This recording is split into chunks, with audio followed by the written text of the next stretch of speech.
জয় হিন্দ নমস্কাৰ সকলোকে স্বাগতম জনাইছোঁ গ্ৰীষ্ম ডিফেন্স আছাম ইউটিউব চেনেললৈ পুনৰ এছএছচি ফালৰ পৰা 25,000 ভেকেঞ্চি মুকলি কৰা হৈছে। ইতিমধ্যে সকলোৱে গম পাইছে আৰু যিসকলে গম পোৱা নাই তেওঁলোকক জনাই দিওঁ যে 25,000 নতুনকৈ এছএছচিৰ ফালৰ পৰা ভেকেঞ্চি মুকলি কৰা হৈছে। ইয়াত বয়সৰ সময়সীমা কিমানৰ পৰা কিমানলৈ লাগিব, এডুকেশ্যন কোৱালিফিকেশ্যন কিমান লাগিব, কিমান হাইট লাগিব, সকলোবোৰ এই ভিডিঅ'টিৰ জৰিয়তে আলোচনা কৰা হ'ব। চ' ভিডিঅ'টো শেষলৈকে চাই থাকক। চ' ইয়াত তেওঁলোকে পোষ্ট ৱাইজ ভেকেঞ্চি মুকলি কৰিছে। BSFৰ ফালৰ পৰা 616টা পোষ্ট মুকলি কৰা হৈছে। CISFত 14,000, CRPFত 5,000 দিছে। CRPFত এতিয়া মাত্ৰ 5,000 দিছে, কিন্তু CRPFত বঢ়া চান্স আছে। তাৰপিছত SSBত 1,700 ভেকেঞ্চি, তাৰপিছত আৰু ITBPত 1,200 ভেকেঞ্চি, আছাম ৰাইফেলছত 1,700 ভেকেঞ্চি, তাৰপিছত SSFত মাত্ৰ 23টা পোষ্ট। কিন্তু আমি যোৱাবাৰো দেখিছোঁ যে যোৱাবাৰ মাত্ৰ 50,000 নে কি ভেকেঞ্চি মুকলি কৰিছিল, কিন্তু শেষত গৈ 53 হৈ গ'ল, মানে 53,000 পোষ্ট মানে বাঢ়ি গ'ল। এইবাৰো হয়তো তেনেকুৱাই হ'ব। এতিয়া বৰ্তমানলৈ 25,000 আহিছে, কিন্তু আগলৈ হয়তো আকৌ বঢ়া চান্স আছে। 50,000 মান হোৱা বুলি মই শুনিছোঁ, আৰু 50,000 বা 60,000 মান বাঢ়িব বুলি মই শুনিছোঁ। চ'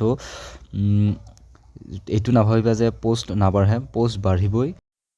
তাৰ পৰা নেক্সট হৈছে আমাৰ ইয়াত এজ লিমিট মেক্সিমাম আপোনালোকৰ 18 বছৰ হ'ব লাগিব আৰু 23 বছৰৰ ভিতৰত হ'ব লাগিব। আপোনালোকে মেক্সিমাম 23 বছৰলৈ SSC GDত এপ্লাই কৰিব পাৰিব। কিন্তু ইয়াত আমাৰ কেটেগৰী ৱাইজ কৰিছে, মানে এজ ৰিলেক্সেশ্যন দিয়া আছে। ST সকলৰ কাৰণে 5 বছৰ, অৰ্থাৎ 5 বছৰ প্লাছ হৈ যাব। যদি আপোনাৰ 30 বছৰ এজ লিমিট আছিলে, তাৰ লগত আৰু 5 যোগ হৈ যাব যদি আপুনি STৰ হয়। মানে আপোনাৰ 5 বছৰৰ ফালে 3 বছৰ, মানে 28 বছৰলৈ আপুনি আৰু এপ্লাই কৰিব পাৰিব।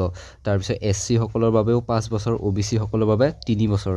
যদি আপোনাৰ 23 বছৰলৈ এজ লিমিট আছিলে OBC কেটেগৰীৰ, কিন্তু আকৌ 3 বছৰ প্লাছ হৈ যাব, অৰ্থাৎ আপোনালোকে 26 এইজলৈ আপোনালোকে এপ্লাই কৰিব পাৰিব। তাৰপিছত নেক্সট হৈছে আমাৰ এডুকেশ্যন কোৱালিফিকেশ্যন। ইয়াত চিম্পল আপোনালোকে 10 পাছ কৰিলে আপোনালোকে এপ্লাই কৰিব পাৰিব। 10 পাছ বা 12 পাছ কৰিলে যিকোনো এটা হ'লেই আপোনালোকে ইয়াত এপ্লাই কৰিব পাৰিব।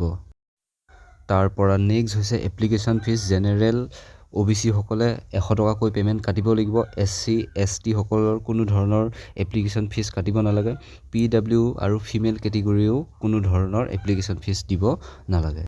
তাৰ পৰা নেক্সট হৈছে ইয়াৰ চিলেকশ্যন প্ৰচেছ। ফাৰ্ষ্ট আপোনালোকৰ কম্পিউটাৰ বেচিড এক্সাম হ'ব, অৰ্থাৎ আপোনালোকে এক্সামটো কম্পিউটাৰত দিব লাগিব।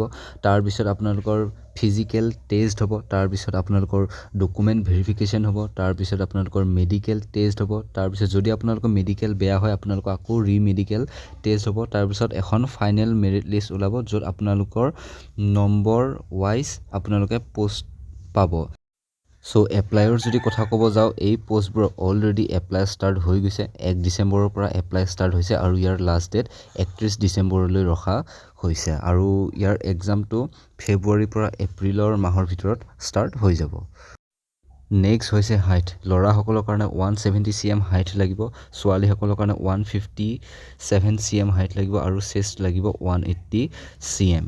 যদি আপুনি ট্ৰাইবেল হয় নৰ্থ ইষ্টৰ, তেতিয়াহ'লে ল'ৰাৰ হাইট লাগিব 157 cm, তাৰপিছত চেষ্ট লাগিব 78ৰ পৰা 83 cm, ফিমেল হাইট লাগিব 147 cm। তাৰপিছত নেক্সট ইয়াতে তেওঁলোকে কৈছে যে আছাম, হিমাচল প্ৰদেশ, জম্মু কাশ্মীৰ এণ্ড লাডাখৰ যিসকল ল'ৰা ছোৱালী আছে, তেওঁলোকৰ মেলৰ হাইট লাগিব 165 cm, চেষ্ট লাগিব 78ৰ পৰা 83 cm, তাৰপিছত ফিমেল হাইট লাগিব 155 cm। কিন্তু ইয়াত আমি এটা বস্তু মন কৰিব লাগিব যে যিসকল অসমৰ ট্ৰাইবেল মানুহ, তেওঁলোকৰ হাইট লাগিব 157 cm ল'ৰাসকলৰ কাৰণে, আৰু ছোৱালীৰ হাইট লাগিব 147 cm। ইয়াত যে অসমৰ কথা কৈছে, অসমৰ ল'ৰা ছোৱালী যিসকল OBC হয়, যিসকল জেনেৰেল হয়, তেওঁলোকৰ 165 cm ল'ৰাসকলৰ হাইট লাগিবই লাগিব, আৰু ফিমেলৰ হাইট লাগিব 155 cm, যিসকল জেনেৰেল আৰু OBC হয়। যিসকল ST হয়, ট্ৰাইবেল হয়, তেওঁলোকৰ হাইটটো 157 cm লাগিব, আৰু ফিমেলৰ লাগিব 147 cm। নেক্সট হৈছে ৰানিং টাইম। ল'ৰাসকলে 5 কিলোমিটাৰ দৌৰিব লাগিব, 24 মিনিট সময় দিয়া হ'ব। ছোৱালীসকলে 1600 মিটাৰ দৌৰিব লাগিব, 8.5 মিনিট সময় দিয়া হ'ব। চ' আজিলৈ ইমানখিনিয়ে আছিল। যদি আপোনালোকে ভিডিঅ'টো চাই ভাল পালে, চেনেলটো ছাবস্ক্ৰাইব কৰি ল'ব, যাতে এনেকুৱা ধৰণৰ ইনফৰমেশ্যনবোৰ আপোনালোকে পাই থাকে।